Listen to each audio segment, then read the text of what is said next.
Well, it looks like you're doing things right. Okay, is this on? Yeah. Oh, boy. Okay, so what I've tried to do with the whole hacking community is raise the level of discourse. Like, that's the thing, is like to bring information, make it accessible and widely dispersed at a reasonable price and make people happy. And if I put a smile on their face, it's like, wow, really? That's a great price and I get that too? Yeah, that's good. I don't need every last dollar. You know, what are you going to do with dollars anyway? They're just numbers. Our main job actually is to create mayhem. That's actually what we've been asked by the management, make sure that we create a lot of mayhem. We actually have official DEF CON 8 posters from years ago that we found. So we're not selling them, we're giving them away, but you have to convince us to give you one. And that requires mayhem in the dealer's room of some sort that we don't officially support, but for some reason they end up with a poster. Who knew, right? We are simplewifi.com. We are long-range wireless made easy. We custom make all of our antennas in Miami, Florida. So if you want to go creating a hotspot and turning around your whole neighborhood, or you have that guy with unfortunately has an open signal, you don't want to pay for Wi-Fi, you can send your antenna pointing right at it, grab that signal, and you have internet for free.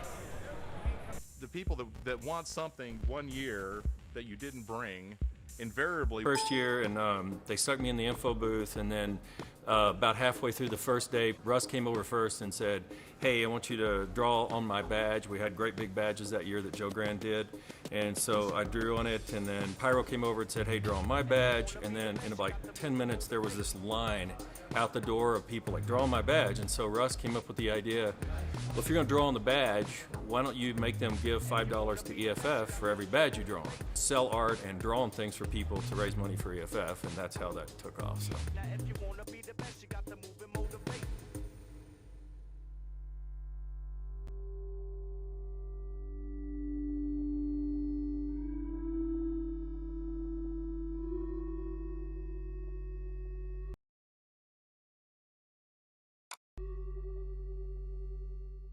You have to believe in what you're doing, and you have to believe that whatever you have is the hottest, coolest, newest, best thing. And that if you have any shred of doubt about what you're doing, that any other year absolutely would have been accepted. But I think because this is the 20th DEF CON, and it's because people want to be a part of DEF CON 20, we got so many more submissions and so many more quality submissions.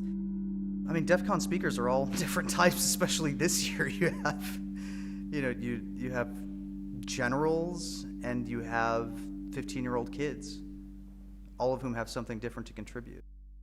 There's no really one thing that you can say that unites a DEF CON speaker except for their desire to present their ideas to an audience.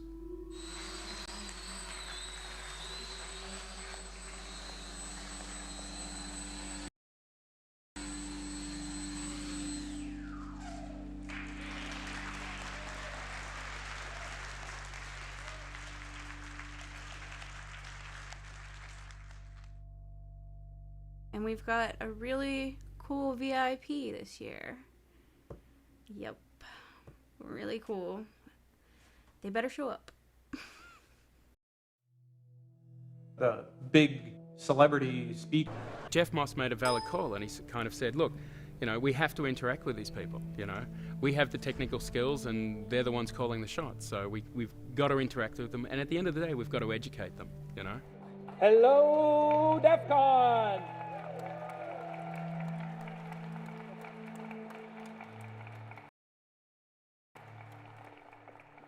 Something I try to do with them from the very first DEF CON, to people you don't normally see, like, I'm sure you guys just don't hang out and have coffee with the general, and neither do I. So to me, it's really eye-opening to understand, the world from their view. Having the NSA here was a great unveiling of the support and I think a little bit of appreciation by the government towards our community now, and a little bit more understanding of the work we do and the actual end goals that we're trying to accomplish here. Thanks, Frank.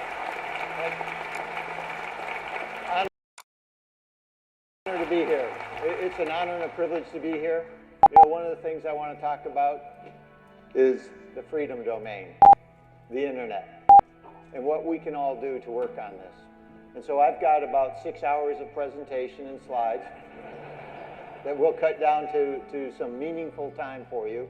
I think it's amazing, and DT wouldn't believe you if you could go back in time and tell him 20 years from now you're going to have an NSA general here talking to the group sort of as an ally. Seeing people like General Alexander come down and meet with us hackers, it's just amazing. I've been in the hacking scene for over 25 years now, and I remember the days when we were just considered criminals that no one wanted to integrate with. They didn't understand how. You'll have to pick in. Once you're in, a team of people then can try to get documents, which you don't just, unlock a lock. You have to spread them out, legibly photograph them, put them back where you found them. I think we're including now, there's a smartphone, like an Android phone, so you have to hold it up just right. Maybe you see the pattern, you swipe it out, and you get some contacts. So I have this computer running Windows 3.1. So I'm watching people trying to fumble their way through Windows File Manager looking for data.